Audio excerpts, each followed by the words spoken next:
मैं उर्वशी और हम पढ़ रहे हैं क्लास 8 संस्कृत आमोदनी द्वादशः पाठः धन्या एकत्व भावना का सारांश। दिल्ली में प्रगति मैदान। कल राजपथ में गणतंत्र दिवस का आयोजन होगा। इससे आज बहुत सारे लोगों की भीड़ है। देश के अनेकों हिस्सों से लोग इकट्ठा हुए हैं। यहीं अपने परिवार के साथ भवानी दत्त घास में बैठे हैं और पास में अनेकों लोग अपने परिवार के साथ बैठे हैं। भवानी दत्त गुस्से से बेटे से कहते हैं कि यहाँ गांव नहीं है, इस प्रकार से अनजान बच्चों के साथ खेलने के लिए मत जाओ। दीपक कहता है कि चिंता मत करिए, जो बच्चे यहाँ खेलने में व्यस्त हैं वे सब पूरी तरह से अनजान हैं। उनके माता पिता भी यहीं कहीं बैठे हुए हैं। पास में बैठे सुजान सिंह वहां आते हैं। वे कहते हैं कि हाँ महोदय, बच्चा सत्य कह रहा है, मेरा पुत्र भी वहां खेल रहा है। मैं बहुत देर से इसका विनम्रतापूर्वक किया गया निवेदन देख रहा हूँ, इसीलिए कह रहा हूँ। भवानी दत्त की पत्नी कहती है कि यह सज्जन सही कह रहे हैं, फिर हम दोनों भी यही हैं, इसलिए बालक की इच्छा पूरी करो, ऐसा निवेदन करती हूँ। बालक खेलने के लिए जाता है।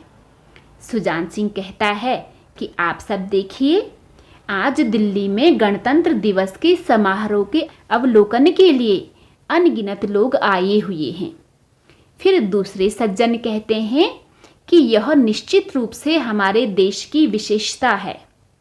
सुजान सिंह कहते हैं कि भारत के विभिन्न धर्मों को मानने वाले अपने देश प्रेम को प्रदर्शित करने के लिए यहाँ उपस्थित हैं। उसके बाद भवानी दत्त कहते हैं कि निश्चित रूप से कश्मीर से लेकर कन्याकुमारी तक सभी लोग यहाँ उपस्थित हैं। दूसरे सज्जन कहते हैं कि महोदय, हमारा देश कितना विशाल है। पुराने समय से ही देश में सभी जगह अनेकता का भाव दिखाई देता है। फिर मोहम्मद अब्दुल कहता है कि हाँ महाशय, कि जब कोई भी अनजान यहाँ आता है, देश को देखता है और घूमता है, वह यहाँ भौगोलिक विविधता के साथ धार्मिक और सांप्रदायिक विभिन्नता को देखता है। अंत में दूसरे सज्जन कहते हैं कि यकीनन यह हमारे भारतीयों की चेतना शक्ति है, जो पहले भी संसार की चोटी में विराजमान थी। इस समय भी भौतिक युग में सारे प्रकार के नए विकास के लिए इस चेतना के द्वारा यह देश संसार के देशों में आगे चलने वाला है।